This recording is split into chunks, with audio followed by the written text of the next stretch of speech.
আজকে আমি সবার সাথে একটা ইম্পর্টেন্ট জিনিস শেয়ার করব। জানি না কার কাছে এটা মনে হবে ভালো, কার কাছে খারাপ, কারণ এক একজনের মতামত এক এক রকম, এক একজনের থিঙ্কিং লেভেলটা এক এক রকম। সো আমি যখন ফার্স্ট এখানে কলেজে ভর্তি হই, যেহেতু আমি আর্টসের স্টুডেন্ট, সায়েন্স সম্পর্কে আমার কোনো ধারণা ছিল না। সো আলটিমেটলি এখানে আসার পরে সায়েন্সের ক্লাসগুলো আমার খুব ভালো লাগতো, আমি খুব এনজয় ফিল করতাম। তো তখন আমার দুইটা সাইকোলজি ক্লাস, আমার ফার্স্ট সাইকোলজি ক্লাসের কথা আমি বলতেছি।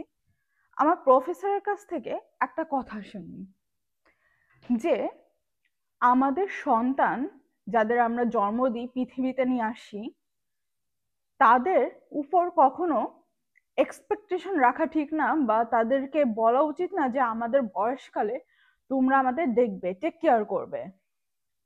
এই জিনিসটা আমি যখন বড় হয়েছি, আমি বাংলাদেশে বড় হয়েছি, সো আমাদের কান্ট্রিতে একটু ডিফারেন্ট। কারণ আমরা বাচ্চা জন্ম দিই, মনে করি যে তারা আমাদের বয়সকালে বৃদ্ধ বয়সের লাঠি হবে। আলটিমেটলি ধরতে গেলে আমরা এক একটা রিটায়ার্ড প্ল্যান তৈরি করি এক একটা বাচ্চা। সো ডোন্ট মাইন্ড, আমি একটু আমার কাছে যেটা মনে হয়েছে, সবার কাছে খারাপ মনে হতে পারে, বাট আমি আমার ওপিনিয়নটা শেয়ার করতেছি। সো আমার প্রফেসর আমাকে বলছে, আমাকে অ্যাকচুয়ালি না, আমাদের ক্লাসে লেকচারে বলতেছিল যে আমরা যখন বাচ্চা জন্ম দিই তখন তার উপর আমাদের প্রভাব ফেলা ঠিক না। কারণ ওই বাচ্চাটা কিন্তু আমাদের কখনো বলেনি যে তুমি আমাকে পৃথিবীতে নিয়ে আসো, তুমি আমার বাবা হবে, আমার মা হবে, আমি তোমার বাচ্চা হিসাবে জন্মগ্রহণ করতে চাই।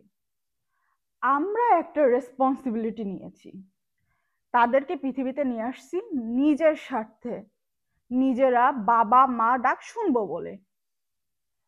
কিন্তু এখন জিনিসটা ডিফারেন্ট হয়ে গেছে।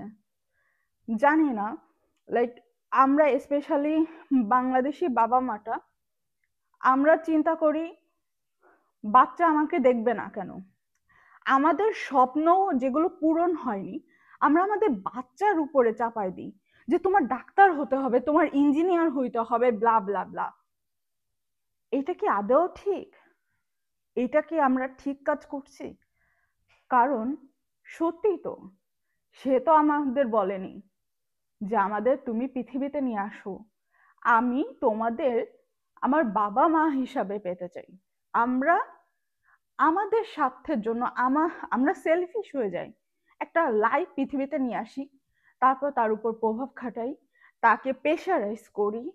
এবং অনেক সময় অনেক বাবা মারাই আছে যারা সন্তানকে ট্রেন করে ছোটবেলা থেকে যে তোমাকে এ করতে হবে, তোমাকে আমাদের বৃদ্ধ বয়সে তুমি করবে না কেন, তুমি করতে বাধ্য, কারণ আমি তোমার বাবা, আমি তোমার মা,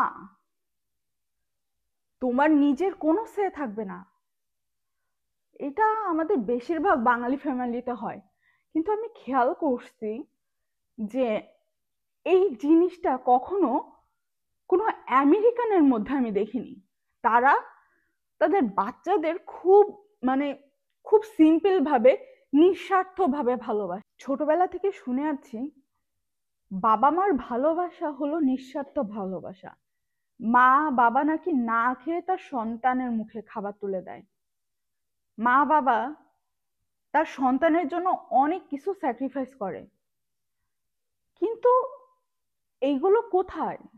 সেই ধরনের বাবা মা আজকে তাহলে কেন সন্তানকে ছেড়ে মা চলে যাচ্ছে? কেন সন্তানকে প্রেশারাইজ করছে, তার স্বপ্নটাকে বিক্রি করে দিচ্ছে নিজেদের একটা বিলাস বহুল লাইফটা পাওয়ার জন্য? খুব অদ্ভুত, তাই না? আমার তো মনে হয় এই কথাগুলো অ্যাকচুয়ালি রূপকথার কাহিনী। জানি না কার কি মনে হয়। লাইফটা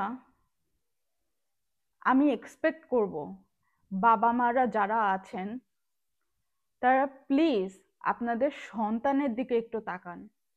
তারা একজন মানুষ, রক্তে মাংসে গড়া মানুষ, তাদের ফিলিং আছে, ইমোশন আছে। আপনারা যদি তাদের ফিলিং ইমোশনের দাম না দেন, তাহলে তারা কোথায় যাবে? তারা তো বাচ্চা। তারা যখন জন্মগ্রহণ করে, ছোট থাকে, তারা নিজেদের অনেক কিছু বোঝে না। আপনারা যা শিখান তাই শেখে, যা বোঝান তাই বোঝে। তাদের প্রথম স্কুলটাই আছে তার বাবা মা, তার পরিবার।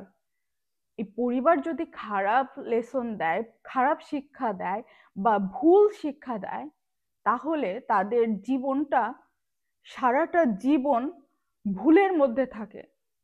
অনেকে হয়তো সে ভুল থেকে বেরোতে পারে, বড় হয়ে হয়তো অন্য কোনো জায়গায় লেখাপড়া শিখে, কিন্তু অনেকেই, বেশিরভাগ মানুষই পারে না।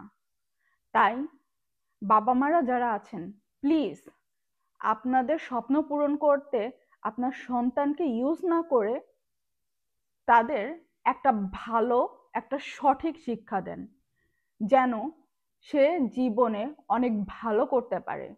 তাতে আপনাদের আশা করা লাগবে না যে বুড়ো বয়সে তারা আপনাদের দেখবে কিনা।